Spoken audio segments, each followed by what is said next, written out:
जनाब रियाज हुसैन पीरजादा साहब। शुक्रिया जनाब स्पीकर। मैं क्योंकि क्वेश्चन आवर में आपने पॉइंट ऑफ ऑर्डर ले लिया तो मैं इसलिए मुहर्रम के हवाले से बात करना चाहता हूं। सर, मेरे पास सर शिया काउंसिल के मेंबरान मिलने आए थे और उन्होंने मुझे एक लिस्ट पेश की जो पिछली हुकूमत के दौरान केसेस दर्ज हुए मजालिस के हवाले से और शिया अकीदे के हिसाब से जो हमारे जलसे और नवासे रसूल की आज़ादारी में जो कैसा इंसाफ है जनाब स्पीकर के आर्टिकल 20 आपका कहता है कि इस मुल्क में जो भी आपका मजहब है आपका उसका एहतराम किया जाएगा, और आर्टिकल 25 जो है उसमें इक्वलिटी है बिफोर लॉ।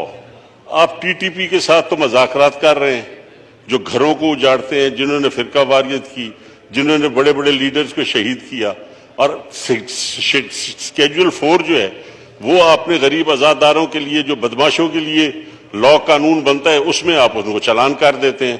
तो इंटीरियर मिनिस्टर साहब भी बैठे हैं, मैंने 4 चीफ सेक्रेटरीज को लिखा है एज मिनिस्टर ह्यूमन राइट्स कि आप इस किस्म के पर्चे ना दे और सिर्फ एक आधा घंटा मजलिस आगे चली जाए, एक थोड़ी सी देर की रुकावट करे तो शेड्यूल 4 में चला जाता है आदमी और 3-3 साल उनको खुआर किया जाता है। जनरल स्पीकर, ये कुछ कम से कम चीफ सेक्रेटरीज को और आईजीज को सोचना चाहिए कि ये नवासे रसूल की आज़ादारी है।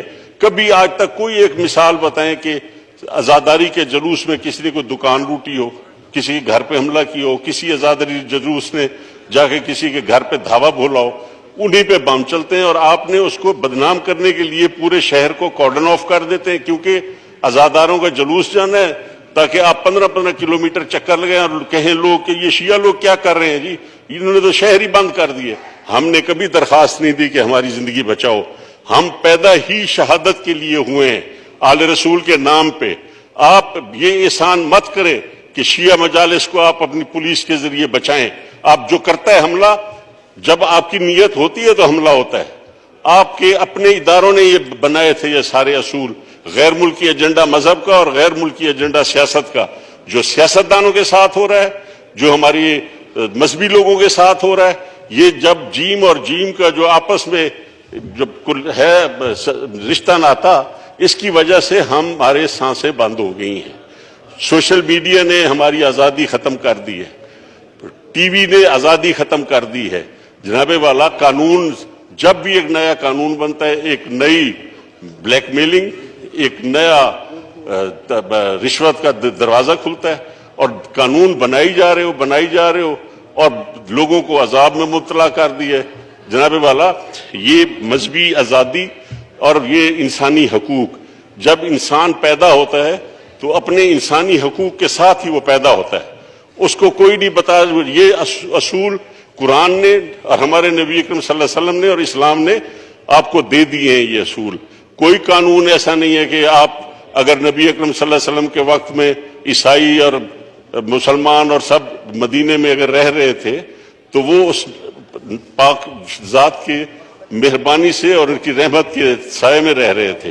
तो इस मुल्क में ये अजाब ना बनाया जाए कि आज़ादारी के लिए अब हमारे लिए, मैं खुद लाइसेंस होल्डर हूँ, मेरे वालिद लाइसेंस होल्डर थे, मेरे घरों में हमें घुस के मारा गया, किसने मारा? और कि हमारी सराइकी इलाकों में तो हमारे मेहमान खानों के दरवाजे नहीं होते और घर का जो तहफ़्फ़ुज़ है वो बुनियाद है अपने घर की 4 दीवारी आपको हजरत नबी अकरम सल्लल्लाहु अलैहि वसल्लम ने खुद अता फरमाई है। कहीं बलोच, सिंधी, पठान, हम रिवायतों वाले लोग हैं, हम जुड़े हुए लोग हैं। कभी ऐसा वाक़या नहीं होता कि कोई बलोच किसी बलोच के घर पे हमला करके मारे, पठान के घर पे हमला करे। अगर लड़ते हैं अदालतों में लड़ते हैं, सड़कों पे लड़ते हैं, लेकिन ये कैसा निज़ाम है पाकिस्तान का कि घरों के अंदर और सराइकी इलाकों के मेहमान खानों में घुस के मारा जाए और फिर अदालतों में। मेरे वालिद का मर्डर हुआ, मैं एक दिन के लिए न थाने पे गया न मैं अदालतों में गया। मुझे यकीन था कि न मुझे वहां से इंसाफ मिलेगा और न यहां से मिलेगा।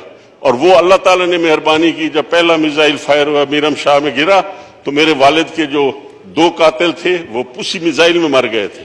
मैंने अल्लाह पे छोड़ा, लेकिन ना मुझे अदल मिला ना इंसाफ। और पाकिस्तान कैसा मुल्क है